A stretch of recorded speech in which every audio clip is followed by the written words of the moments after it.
Karnataka declares alcohol emergency. Karnataka government sounds alcohol alarm. Liquor ban amounting to 1,800 crores per month in losses. Treasury dry, cries the excise minister. As liquor black market flourishes, will the state decide on allowing liquor? Will liquor flow in Karnataka after the 3rd of May?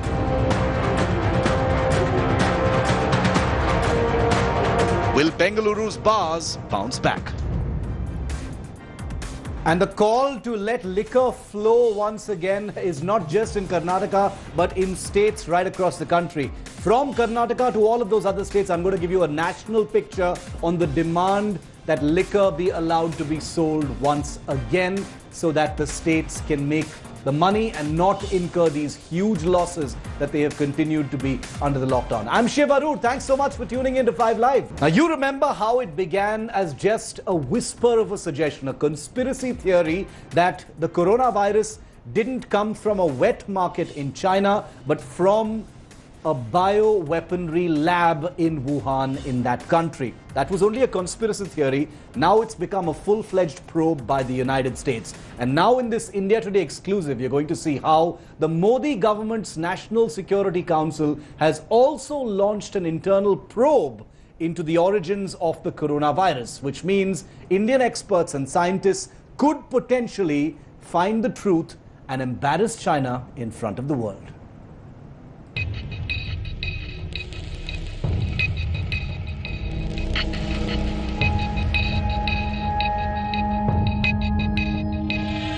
Did the novel coronavirus escape from this Chinese laboratory in Wuhan? Once just a whisper of conspiracy, the theory is now the subject of a full-fledged probe by the United States.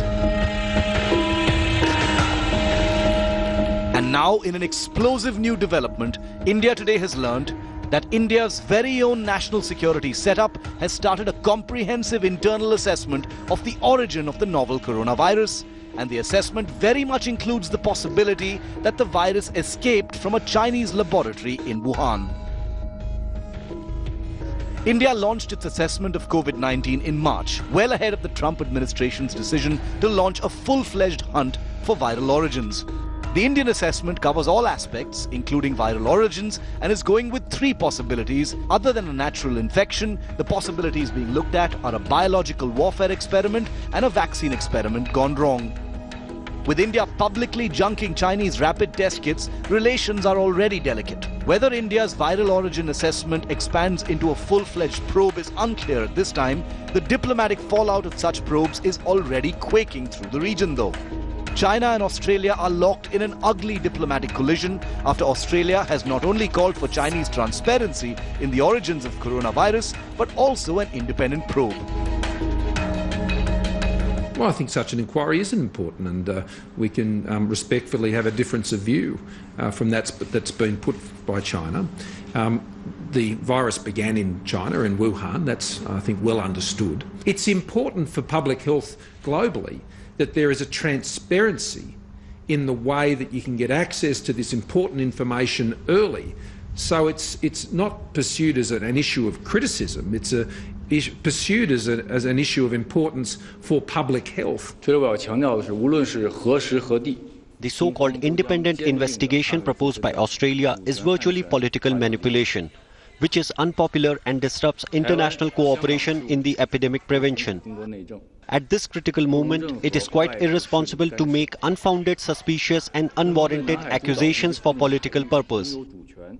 We admonish Australia, cast away ideological prejudice and political manipulation, genuinely focus on the well-being of the Australian people and the public health and safety of people around the world.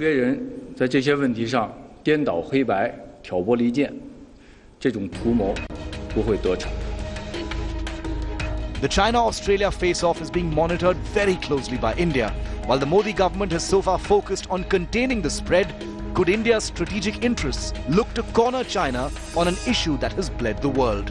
The most obvious question is, will India convert the National Security Council's internal assessment into a full-fledged official probe? Could India's Foreign Office join the global call for Chinese transparency on viral origins? And what will the impact be on diplomatic relations?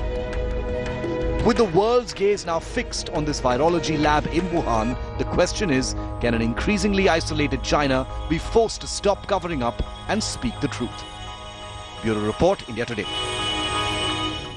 Very important to remember that the National Security Council of India has launched an internal assessment of the origins of the coronavirus, but this isn't yet a government level probe, official probe at the highest levels, which is why China cannot react just yet the same way that it has reacted to what Australia is doing. But let's just take you through some of the other conspiracy theories. And remember, India's assessment is not ruling out any aspect of it.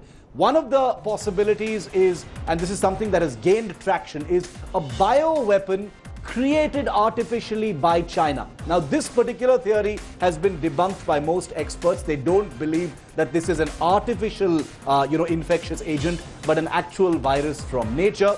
Another theory is that this was created by Big Pharma. This entire mess has been created by big pharmaceutical companies in China. The other theory is that it was created by American scientists, possibly even caused by 5G technology. Now, there are multiple categories of bioterror. Remember, if this indeed leaked from a Chinese laboratory, then bioterror agents is something that's going to be under consideration even by the Indian National Security Council assessments. We'll go one by one to show you what the categories are. One, that pose the highest threat to national security. Two, can be easily transmitted from person to person. This is what bioterror agents are. 3, they result in a much higher mortality rate. 4, they have the potential to cause panic and social disruption. For example, anthrax, Ebola, hantavirus, and dengue. Is this a bioterror agent? Most experts believe that's not the case. They believe that it's possible that this actually escaped from a virology lab, and it wasn't as simple as somebody getting infected at a Wuhan wet market. The category C of bioterror agents is emerging pathogens that can be engineered for mass dissemination. Was China tinkering with stuff in the laboratory when things actually went wrong? Another aspect of this is these are easily produced and disseminated. That may explain the high infectious potential of such agents. Potential for very high morbidity. Remember, more than 200,000 people, have already lost their lives. For example, MERS, SARS, Nipah, tuberculosis are all infectious agents as well. Okay, so now I want to bring in India Today's Gaurav Sawant, who's been tracking the story very closely. Gaurav, the United States has launched a full-fledged probe into the origins of the coronavirus on the suspicion that it came from the Wuhan Institute of Virology. Australia has, attracted a scathing attack from China after calling from an independent probe of a similar kind. And now we know, in this explosive twist, Gaurav, that India's National Security Council is also not ruling out the possibility that the virus came from a lab. Tell us more, Gaurav. Shiv, this is a fact-finding exercise. The National Security Council is the apex body when it comes to national security issues. Yes. It's thinking, the effort is to find out what exactly is the coronavirus, how is it affecting people across the world and India, what are steps that India needs to take. And while this process of assessment is currently underway, one of the aspects under investigation is whether this is a lab virus, whether it's a weapon, a bioweapon used by China against various countries in the world, including India. So this at this point of time is only an assessment, only a fact-finding exercise. It's not yet an official Government of India probe, as you told our viewers, but there is tremendous interest, and not just in India, but across the world, Shiv, to know the truth. Was the aim to let loose a virus and bring economies and countries down to their knees? Was this the intention. Now, US President Donald Trump at his level says China needs to come clean. UK said that, France has said that, India, of course, wants the truth to come out. You've mentioned Australia, and China may react angrily, but the world wants China to come clean. Now, this assessment is still at a very preliminary stage. There are colleges that are doing a study, there are scientists who are carrying out a study, and all of those studies are being collated before an informed opinion is formed by the government of India, Shiv. Thanks very much, Gaurav, for getting us the latest on that. So, will India expand this fact-finding mission by the National Security Council into a full-fledged probe into the origins? Remember, the Modi government's biggest priority right now is on containing the spread of the virus. Could this expand into a full-fledged probe? We'll have to wait and see, but China certainly can't be happy with these new revelations now. American journalist Joshua Phillip has been tracking down the origins of the Wuhan coronavirus independently. He's made the very first documentary on this pandemic. He investigates how the novel coronavirus did not originate in the Wuhan seafood market, which is just about 6.5 kilometers away from the virology laboratory. Now, even as the Modi government begins this internal assessment to find out whether the Chinese laboratory actually leaked the coronavirus infecting the world, and whether China is actually involved in a massive scale cover-up of the origins of the coronavirus, the country itself finds itself in the middle of a legal mess. 2 American states and several groups and individuals have sued Beijing, seeking billions, trillions perhaps, in damages. Their charge that China has hidden and continues to hide crucial information about the pandemic and has put the world in danger. The chorus to make China pay for the coronavirus crisis is only getting louder.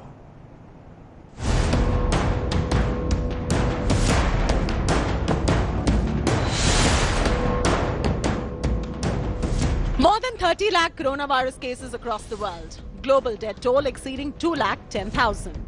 As humanity battles one invisible enemy, the world is pointing fingers at China and demanding payback. Nations across the world are accusing Beijing of deceiving the public and suppressing critical information about the spread of COVID-19. And this time, countries are taking the legal route to make China pay. The loudest demand is from the United States. We have a lot of discussions going on with China. Let me just put it this way. I'm not happy, okay? I'm not happy. And I spoke to them, and this could have been shut down a long time ago. At least 3 American states have now filed actual lawsuits against China. Missouri was the first US state to sue China, alleging that Beijing has caused irreparable damage to countries globally. Mississippi, too, has announced plans to file a lawsuit against China over its response to the novel coronavirus outbreak. The state's Attorney General, Lynn Fitch, said that China must not be allowed to act with impunity. They're directly responsible for, the untold human suffering, the loss of life, and the economic damage.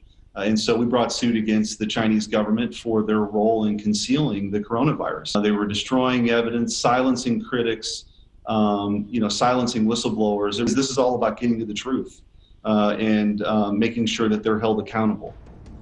The Berman Law Group has also filed a lawsuit in South Florida seeking billions in damages. A $20 trillion lawsuit has been filed by American lawyer Larry Klayman and his advocacy group Freedom Watch, along with Texas company Bus Photos. The damages so far to the American small businesses are in the billions, probably the hundreds of billions of dollars at this point. One of Germany's largest newspapers, Bild, has made out an unusual invoice. The daily has billed China for the money it owed Berlin in coronavirus damages.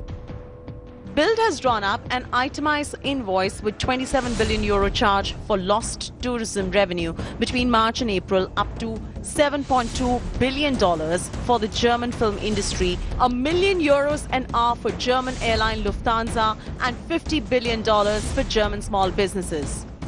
That makes a grand total of €149 billion. Bild reckons that it's about €1,784 per person if Germany's GDP falls by 4.2%. A think tank is seeking global solidarity to sue China for $6.5 trillion for covering up coronavirus. As the chorus to make China pay grows, Bishing has called the claims absurd. 这种所谓的控告毫无事实和法律依据。 This so-called accusation has no factual and legal basis and is nothing short of absurdity. Since the coronavirus epidemic, China has been acting in a transparent manner to timely inform the WHO and relevant countries and regions of the epidemic situation, share the genome sequence with other countries, actively respond to the concerns of all parties and strengthen cooperation with the international community. The so-called lawsuit is an abuse of litigation which violates basic legal principles. 有违基本法理。 These numbers seem astronomical right now, but this is payback being demanded from a world that is wounded almost like never before. The question is, will China be made to pay? Bureau Report, India Today. And we've got some breaking news coming in now. The Modi government has directed sensitive ministries to completely stop using the Zoom app. The Prime Minister's office, the External Affairs Ministry, the Defense Ministry, the Home Ministry and Finance Ministries have been told in no uncertain terms to stop using the Zoom app under all circumstances. The video conferencing of government will only take place through the National Informatics Center platform. That's an in-house government software for video conferencing. The NIC platform is the only video conferencing platform that is to be used by sensitive ministries. The Home Ministry, remember, had already issued an advisory on the 16th of April in this regard, and now the centre has once again red flagged the Zoom app, which has become one of the most popular and most downloaded app in India during the coronavirus lockdown. I want to go across to India Today's Senior Executive Editor Gaurav Sawant, breaking the story first and exclusive here on India Today. Gaurav, take us through the details. The Home Ministry had already issued an advisory on April the 16th. Why has it been necessary to revive that advisory and perhaps escalate the level of warning?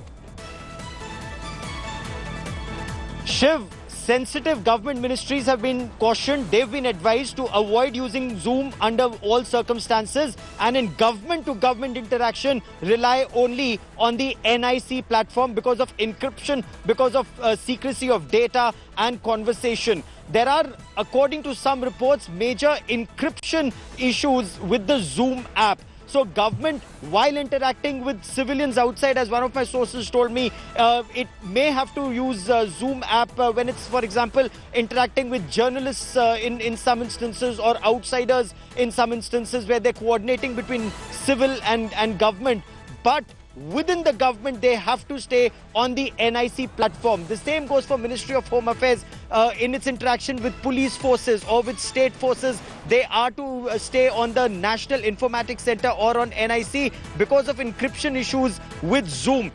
Several schools also, if I may, as an aside, several schools have also been directed to get off the Zoom app because of bombing of the Zoom app, yes. Others coming in, words or pictures and other obscene materials sometimes being posted by outside elements. Zoom is also in touch with some people who've complained at a private level, but government is saying, as far as government conversations are concerned, they need to be on a secure platform and a Government of India platform, and that is why they are only going to rely on NIC. How soon will this actually be implemented on ground at every level? Shiv, still remains to be seen, but this is a very clear warning to get off the Zoom app. Government has decided to log off the Zoom app, Shiv. Big red flag on the Zoom app once again.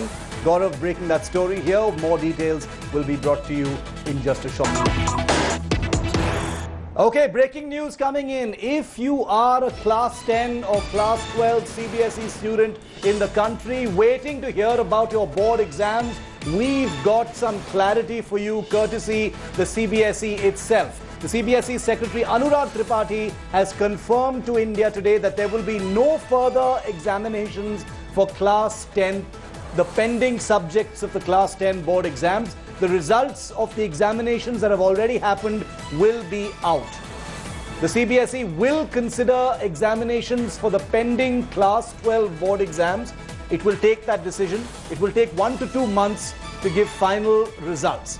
CBSE Secretary Anurag Tripathi says that the board needs 10 days to reconduct the 12th standard board exams after the 3rd of May, which is the current lockdown period. If the government decides, the CBSE says it will be ready to reconduct the class 12 board exams.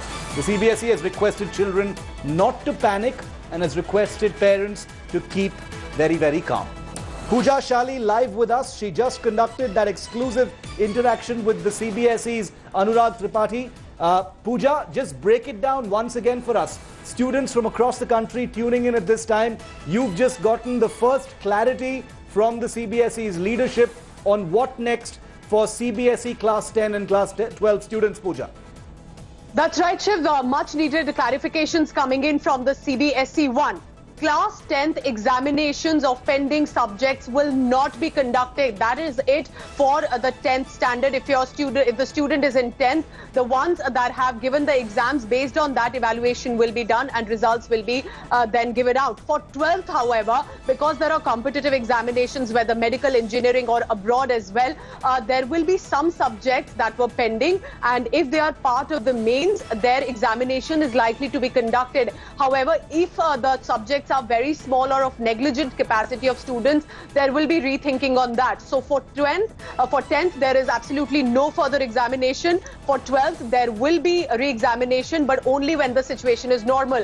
Also, evaluation did begin for those exams that had been given of the papers, but 70% of evaluation needs to be done, for which the CBSE needs 1 to 2 months for the evaluation to finish. And if after May 3, the government feels that there is enough time and now they can, the situation is normal, they can now conduct examinations, the CBSE says we need 7 to 10 days to precisely plan to have the 12th examination as well. Over to you, Shiv. Thanks, Pooja. Some much needed clarity for thousands of students, lakhs of students right across the country who are taking the CBSE Class 10 and 12 board exams. Still some uncertainty left, but hopefully after the lockdown period is over, there will be even more clarity. What Pooja has just told you and what we've got on our screens right now is the very latest, providing some shape and answering some of that ambiguousness that students are currently dealing with after the Class 10 and 12 board exams. Okay, now moving on to the other big story, which is the liquor ban and its impact on revenues across states. We're starting with Karnataka because as the lockdown continues throughout the country, Karnataka's excise minister has done the equivalent of pushing the emergency button. He has sent out an SOS saying that the state is losing as much as 1,800 crore rupees every single month as a result of no liquor sales. He says this is a financial crunch and that the government treasury is practically empty as a result of the liquor ban. He said that due to the ban on the sale of alcohol, the excise department in Karnataka is suffering a monthly loss of 1,800 crore rupees. Minister Nagesh says that the state needs money to pay salaries and other expenses amidst the fight against the coronavirus. The minister has said that he has already conveyed to Chief Minister B.S. Yediyurappa that the need to allow relaxations is urgent in businesses in the state after May the 3rd. ಮೂರಾದ್ಮೇಲೆ ಸ್ವಲ್ಪ relax ಮಾಡಬೇಕಾಗುತ್ತೆ sir ಅಂತ ಆಮೇಲೆ ನೋಡೋಣಪ್ಪ ಮೂರವರೆಗೂ ನೋಡಿ ಪರಿಸ್ಥಿತಿ ನೋಡ್ಕೊಂಡು ನಾವು ತೀರ್ಮಾನ ತಗೋಣ ಅಂತ ಹೇಳಿದ್ದಾರೆ ಮುಖ್ಯಮಂತ್ರಿಗಳು. ಅವರು ಸ್ವಲ್ಪ ಒಲವಿದೆ ಮಾಡಬೇಕು ಅನ್ನೋದಿದೆ, ಯಾಕಂದರೆ ನಮಗೆ ದುಡ್ಡು ಬೇಕಲ್ಲ ಸ್ಯಾಲ್ರಿಗಳಿಗೆ, ಅದಕ್ಕೆ ಇದಕ್ಕೆ ಖಜಾನೆ ಖಾಲಿಯಾಗಿದೆ ಅಲ್ವಾ. ಸೊ ಅದನ್ನು ಮೋಸ್ಟ್ಲಿ ರಿಲ್ಯಾಕ್ಸ್ ಮಾಡಬಹುದು ಅಂದ್ಕೊಂಡಿದ್ದೀನಿ. ಬಟ್ ಏನೇ ಆದ್ರೂ regarding alcohol decision that will be decided by the Prime Minister only, because already Assam state government started last week, but immediately Prime Minister reacted that, so stop that. Kerala also they stopped, because for the alcohol we have to think to open, because poor people will go for the alcohol. Wherever red zone, they will go to green zone for the alcohol purpose only. And we are giving the food materials, some money also, laborers. So entire that given for their food only, their family, to rescue the family. But all the money will go to alcohol. So all this reason, our beloved Prime Minister, I think, stop this. Economic slowdown in the state, I don't recommend that the alcohol should be allowed to be sold. But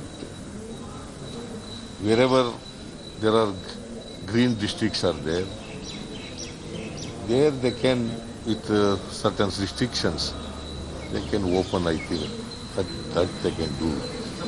My earliest request to the government on behalf of all the excise traders, manufacturers, I request once again that government should take a lenient step to introduce the liquor once again for the benefit of the consumer as well as the state revenue. So now I want to give you a national picture because the situation is similar in different parts of the country. It's not just Karnataka, but all over the country where there is consternation over the liquor ban. It's not just about accessing alcohol or wondering where your next drink is going to come from. There's real money that the state makes over the sale of liquor. So what is each state requesting the centre to do at this point of time? Because it is under the Epidemic Act that this lockdown has imposed a ban on the sale of liquor. Now let me show you the India map and start with Karnataka and tell you what each state is actually requesting from the centre and what its current position actually is. Starting with Karnataka, big alarm like you just saw over liquor revenue loss, but it is awaiting a directive from the centre. The opposition says allow sale of alcohol in the green zones. Let's see what happens after the 3rd of May.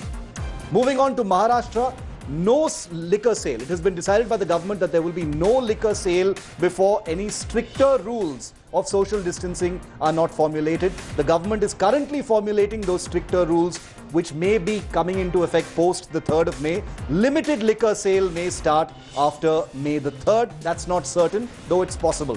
Kerala, it wants the liquor sale ban lifted. The government has repeatedly said it is possible to sell liquor, under certain conditions. No liquor sale happening from the Bevco vendors, but it has already amended the act allowing emergency sale of liquor in emergency cases. That is Kerala's thing. Then you've got West Bengal, which has wanted to home deliver liquor to customers, but it is hoping for permission for that post the 3rd of May because the Home Ministry advisory has basically banned even home delivery of liquor, so that's not possible. Punjab, Captain Amarinder Singh has directly asked for a ban to be lifted on liquor vendors. He also wants home delivery of liquor to be possible in Punjab, but the Home Ministry has denied permission there. Uttar Pradesh is waiting for the centre's directive on the liquor ban. It has given liquor vendors some good news, though. It has said that post-lockdown, liquor stocks can be sold at the old price. So that's good news for both liquor vendors as well as customers to get rid of that stock. Assam and Meghalaya, we hear, could resume liquor sales after May the 3rd. Both states have said that we've got many green zones. We know how to do this properly and could resume the sale of liquor after the 3rd of May. Now let's take you through the arithmetic of what the liquor ban actually means in terms of rupees, in terms of crores of rupees every single month. In Karnataka, the total revenue from liquor, taxes on liquor, is 101,740 crore rupees. 20,948, 20.5% is the liquor tax. So that's 20,948 crore rupees. Now let's take you through what it is in Rajasthan, where the total revenue is 70,351 crore rupees to the state exchequer, where out of which the liquor tax revenue is 9,356 crores. That's 13.3%. Punjab, very interesting state. 33,739 crores is the total revenue that the state makes. The liquor tax revenue is 5,676 crore. That's 16.8%. Tamil Nadu, total revenue 1,10,000 crore. Liquor tax revenue 9,356 crore. So 28% of state revenues are made up for by liquor taxes. Maharashtra, total revenue almost 2 lakh crore. Liquor tax revenue 16,667 crore. That's 8.3%. Moving on to Kerala now. 46,459 crore total state revenue. 11,026 crore. 23% of state revenues in Kerala are from liquor excise tax. 39,550 crore total state revenue in Delhi. Liquor tax revenue 5,500 crore. Once again, 13.9%. And finally, Uttar Pradesh. Total state revenue 1.27 lakh crore. Liquor tax revenue 29,403 crore. That is a 23% of the state revenue comes from liquor taxes. So basically, ladies and gentlemen, as you can see, huge monies are involved in the liquor sale business for the state, and that's why states are all really jittery over this continued ban on the liquor sale. It's not just about bars and restaurants. This is about money to the state. Revenue derived from the alcohol industry in the last 3 years nationally in the year 2017 was 1.99 trillion in 2018, 2.17 trillion in 2019. Those are the figures that we're actually dealing with at this time. And we've got some breaking news coming in from Karnataka. The Karnataka government has ordered the opening of shops in the green zones of Karnataka except in malls. Big decision that's been taken by the Karnataka government. Individual shops can open with 50% workforce starting midnight tonight. Industries in the rural areas of the green zones can also begin their operations. The Home Ministry has eased curbs last week, and the Karnataka government, facing an economic emergency, has decided to begin some of these recovery mechanisms. Let's go straight across to India Today's Nagarjun Dwarkanath joining us live from Bengaluru. Nagarjun, the government ordering the opening of shops in green zones. Basically everything except malls can now open. Some social distancing norms are being imposed, 50% workforce, but basically shops can come back now. Well, that is, so shops can come back in almost 14 districts of Karnataka, which are in green zone at this point of time, with no cases in the last 14 to 28 days. So what happens here is most normal shops like the footwear shop, the cloth shop, the spectacle shop, your random shops can open with 50% of workforce, and the owner will have to maintain social distance when the customers comes. That is the Chief Secretary order at this point of time. And also industrial areas, manufacturing areas in these green zones can start working. So it's one way some revenue growth will start being generated in the 14 districts in Karnataka, apart from the remaining districts. In the remaining districts, red zones, the district in charge minister will take a call.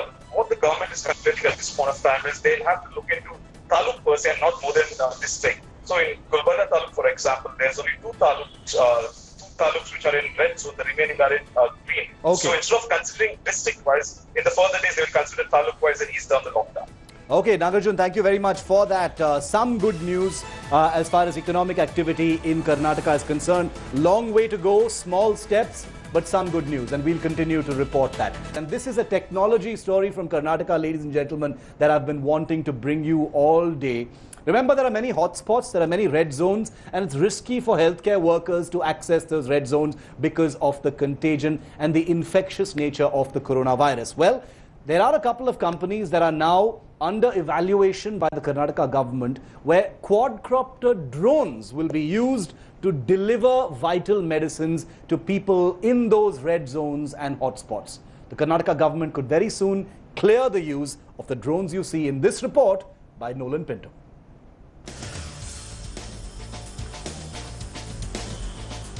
What you're looking at could be the way that thousands receive their medicines in the days ahead. That's right, with a drone drop. And here on your screens is a full demonstration that the Karnataka government is evaluating as we speak. With Karnataka's COVID-19 hotspots being sealed off and populations in need of their medicines, these drones could literally be the answer from above. Capable of ferrying and dropping a kilogram of medicines in some of Karnataka's worst-hit containment zones. Developer Vinayak Chala hopes the drones will prove game changers in India's fight against the virus. The biggest issue in containment zones is this. it's very difficult to enter there, that's one. And two, no one wants to go over there for fear of actually getting infected. Now in Bengaluru, out of 198 wards, there are about 21 containment zones. The government does not want people to step out. But for those who want medicines, what do? There's a solution, a very simple solution, and this is an airborne solution. The drone can carry 1 kilogram of payload up to a distance of 5 kilometers, drop the medicines on the terrace and then return to base. All without any contact with the receiver. We've given the latitude and longitude of where the payload drop needs to happen. It goes there, it identifies the location and it drops off. The drop-off is with the parachute so that no human interaction with the drone is there.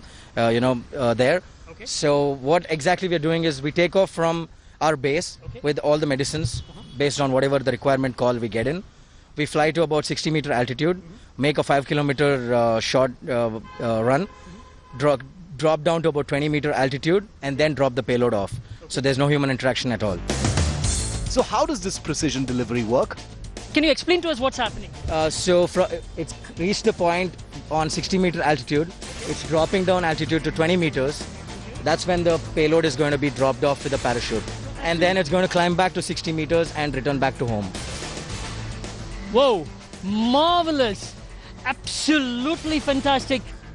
Vinayak and his team are in talks with the government to use the drone in red zones. Once approval comes, these tiny flying machines will help prevent the spread of the virus. With Nolan Pinto in Bengaluru, Bureau Report, India Today.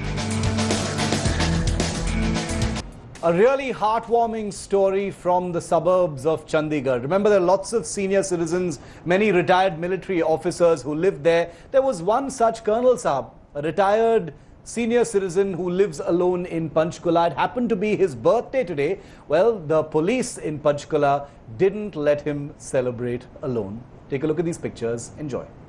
क्या नाम है sir आपका? मेरा नाम करण पुरी है। मैं अकेला रहता हूँ, सीनियर सिटीजन हूँ, सुन लिख लो। Happy birthday to you. Happy birthday to you. Happy birthday dear sir. Happy birthday to you. आइए अंकल प्लीज आइए केक कटिंग करो कैप लगा के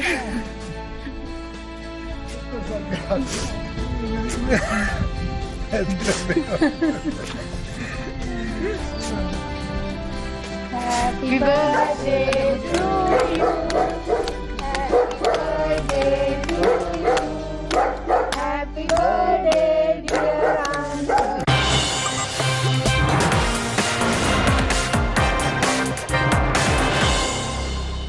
Hi everyone, Preeti Chaudhary here. Hope you like this video. For latest news and analysis, like and subscribe to the India Today YouTube channel. And don't forget to press the bell icon to stay updated. Thank you for watching.